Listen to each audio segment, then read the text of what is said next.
Antes de começar o vídeo de hoje, se você gosta do nosso canal Mundo Rural Business no YouTube, se inscreva ou então faça a assinatura de um dos nossos pacotes de informação diária para os mercados de grãos e pecuária, pois esta é a única forma de manter os nossos serviços ativos.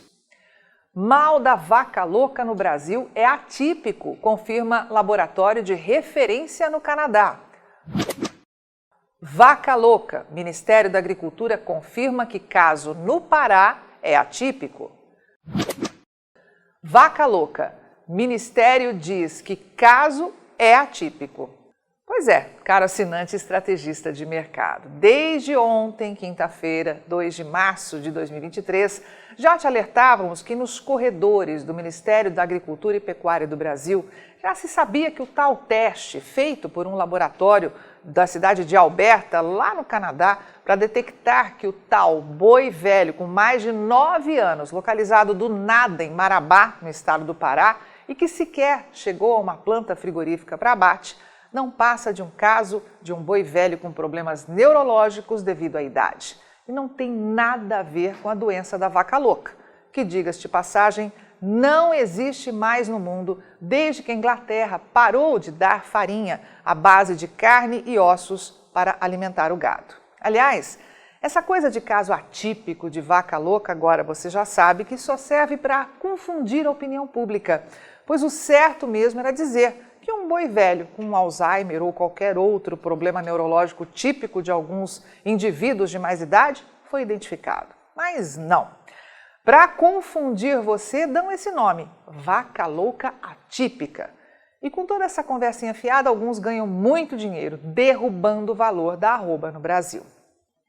Mas afinal, qual foi o laudo do laboratório canadense? Como sempre afirmou a Rural Business, não existe vaca louca no Brasil. E o tal boizinho não passa de mais um caso atípico da doença. Lembrando que um boi de 4 anos já é considerado velho para abate. Mas como o nosso assinante sabe muito bem, o sistema é bruto e essa novelinha mexicana precisa ser esticada ao máximo. E o que a mídia, dita especializada e, claro, a não especializada, estão falando agora e que gerou um verdadeiro acesso de riso na equipe de pecuária de corte aqui da Rural Business. Pois a notícia do momento, meu amigo, é que os russos proibiram exportação de carne bovina do estado do Pará. É isso mesmo, cara assinante. Estrategista de mercado, nesta sexta-feira, 3 de março, eles decidiram esticar ainda mais essa conversinha fiada, publicando as seguintes reportagens. 4 países suspendem as importações de carne do Brasil após mal da vaca louca. E a matéria publicada no jornal Valor Econômico do Grupo Globo diz que o Ministério da Agricultura informou em resposta ao Valor que as exportações de carne bovina brasileira estão suspensas temporariamente para 4 países por conta da confirmação do caso isolado do mal da vaca louca em um animal no Pará.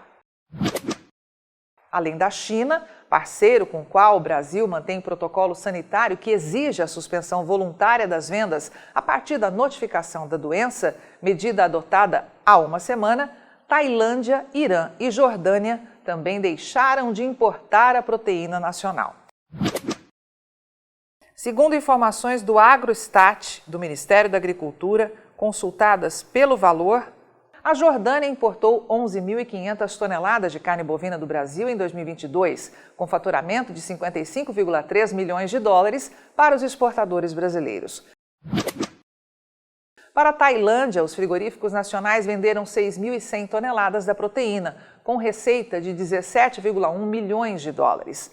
No caso do Irã, as vendas foram de 1.300 toneladas do produto, equivalente a 5,4 milhões de dólares. Nesta quinta-feira, dia 2, a Rússia aplicou restrições à exportação de carne bovina do Pará. Segundo a pasta, apenas uma planta frigorífica do estado está habilitada no Serviço de Inspeção Federal para exportar aos russos e que pode ser afetada pela decisão. Resolução do Serviço Federal de Vigilância Veterinária e Fitossanitária da Federação da Rússia diz que a carne bovina desossada proveniente do estado do Pará e embarcada a partir de 1º de março de 2023 deve ser acompanhada com o certificado veterinário correspondente e o anexo contendo as garantias de que os produtos foram obtidos de bovinos com menos de 30 meses de idade durante o abate. Esse documento deve ser assinado e carimbado pelo médico veterinário oficial que emitiu o certificado veterinário e amarrado com o referido certificado de tal jeito que seja impossível substituir esse documento. Pois então, meu amigo, segundo a reportagem, ao longo de todo o ano passado, 12 meses, a Tailândia comprou apenas 6.100 toneladas dos frigoríficos brasileiros. O Irã comprou ainda menos, 1.300 toneladas, enquanto que para a Jordânia foram enviadas 11.500 toneladas. Mas e para os russos? A pergunta é importante, já que também publicaram na imprensa brasileira isso aqui. Rússia suspende importações de carne bovina do Pará.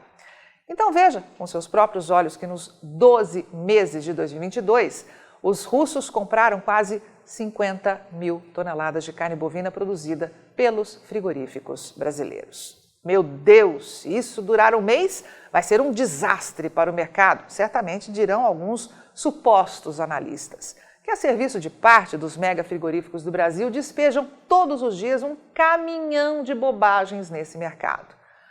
Mas vamos aos fatos, A primeira coisa a entender é que se de fato um frigorífico do Pará for impedido de exportar para a Rússia, basta essa empresa manter as vendas para o mercado russo por meio de outras plantas frigoríficas, que o tal problema estaria resolvido, certo?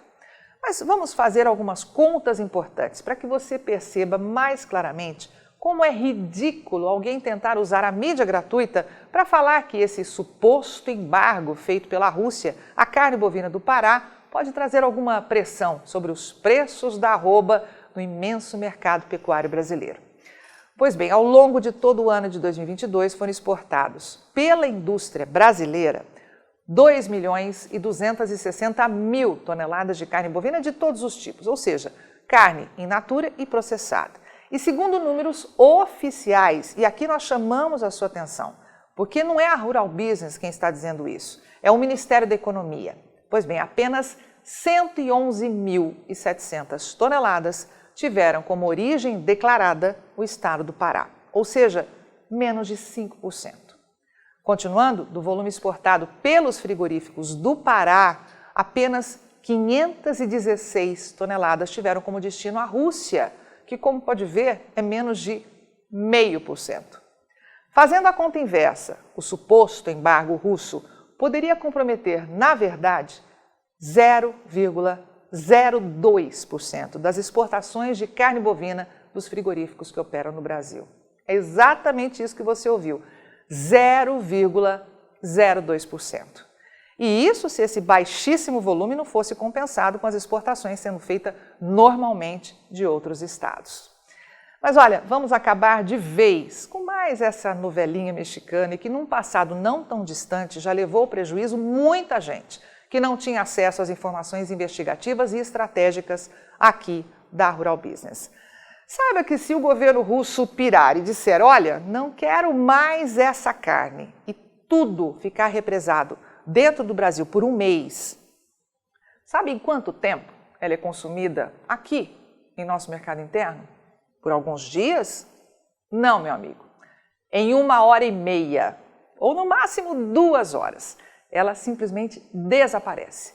Tamanha a força do gigante mercado brasileiro, que segundo o Departamento de Agricultura dos Estados Unidos, conhecido pela sigla em inglês USDA, já passa de 21.000 toneladas por dia, ou 637.000 toneladas por mês, o que representa 6 vezes mais que o estado do Pará exporta por ano. Tá bom para você ou quer mais? Diante desses números que, repetimos, são oficiais, é ou não é um bom motivo para boas gargalhadas todo esse teatro mercadológico, que infelizmente em pleno 2023 ainda é jogado no mercado de carne bovina aqui do Brasil? Mas olha, ainda temos mais alguns dados importantes. Quer ver essa análise de mercado na íntegra? Quer ver o amanhã do mercado da pecuária de corte e proteína animal hoje? Assine agora um dos pacotes de informação da Rural Business, a partir de R$ 9,90 por mês. Acesse agora mesmo ruralbusiness.com.br.